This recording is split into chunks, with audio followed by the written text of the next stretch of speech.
What would your advice be to really anchor in and find your voice and be heard?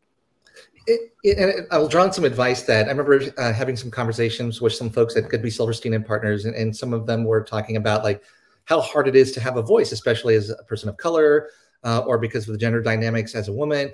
And so some of the strategies that they had spoke to, and I always share this with my students, is just get into the rhythm of talking. And so for one of these people, it was just going into the room and just having something to say, right? Just to get into the rhythm of talking, and just, just asserting your point of view, even though it may not seem natural at this point. Over time it will be, but just getting into that rhythm of having a point of view, because this is one of those industries where you can't be on the payroll and not have a point of view or to not contribute something.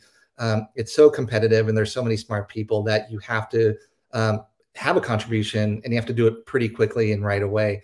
But for some people it may feel contrived at first. I know for me it still does, to just force yourself to have a point of view. It doesn't always come naturally to me, but over time it'll become a little bit more normative. Mm-hmm. I will, one thing I'd like to add to that, because my area is collaboration technologies, is that there are a lot of different ways now that we are communicating largely remotely, where if you are in a non-in-person context, there are some asynchronous communication styles that can kind of help you. So in Slack, we have a tool called Clips, which is like a small video message that you record and send out, and you can kind of share your screen over that. I know Google has something similar.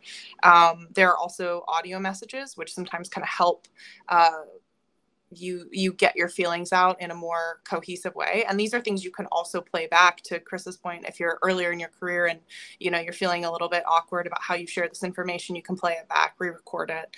But leveraging the communication technology that plays to your strength, and that helps you feel more confident in that messaging, can be really helpful.